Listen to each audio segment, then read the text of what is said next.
અત્યાર સુધીમાં એમએસવાયએસ ગ્રુપ ઘણું આગળ વધ્યું છે જી. અને એમને ઘણા સામાજિક સેવા કાર્યો કર્યા છે, ઘણું બધું સેવાઓ કરી છે.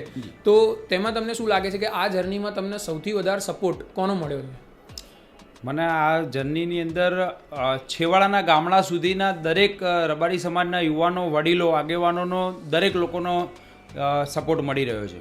એટલે પ્રોપર એક વ્યક્તિ ના કહી શકું, કેમ કે ગ્રુપ એક વ્યક્તિનું નથી પ્રોપર, સમગ્ર રબારી સમાજનું ગ્રુપ છે. એટલે સમગ્ર 18 આલમમાં જે બી વ્યક્તિઓ જે બી સત્કાર્યો કરતા હોય, એમ મારું એમએસવાય ગ્રુપ સમસ્ત રબારી સમાજ 14 પરગણાના ભુવાજીઓ, સંતો, વડીલો, આગેવાનો અને ખાસ કરીને નવયુવાનો ખૂબ જ હું આ તમારા માધ્યમથી એમએસવાયએસ ગ્રુપના 10,000 યુવાનોનો હું ખૂબ ખૂબ આભાર વ્યક્ત કરવા જઈ રહ્યો છું, કેમ કે સૌથી મોટી તાકાત જ એ યુવાનો છે.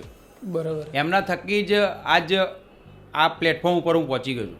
બરાબર. મોટા ભાગના લોકો પૈસા, બિઝનેસ કે પછી કરિયર પાછળ દોડતા હોય છે.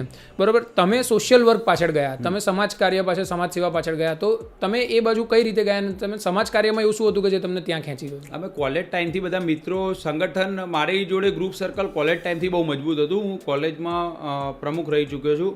એ સમયથી અમે 200-300 યુવાનો કોલેજના પાર્કિંગમાં બેસતા.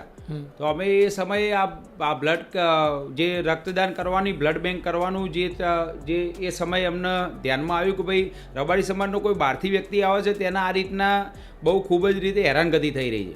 એટલે આપણે 200-300 યુવાનો જો અહીંયા બેસતા હોઈએ તો આપણા થકી, આપણા દ્વારા જો કોઈ યુવાનને, કોઈ આપણા સમાજના વડીલને જો આપણાથી ફાયદો થતો હોય તો આપણે એ અવશ્ય કરવું જોઈએ. અને જે તે સમયે અમને પછી સેવા કરવાનો મોકો મળ્યો અને જેમ જેમ દિવસ ગયા એમ સમાજ પ્રત્યે અમને લાગણી વધતી ગઈ અને અમે સેવાનો માર્ગ અપનાવ્યો. બરાબર છે.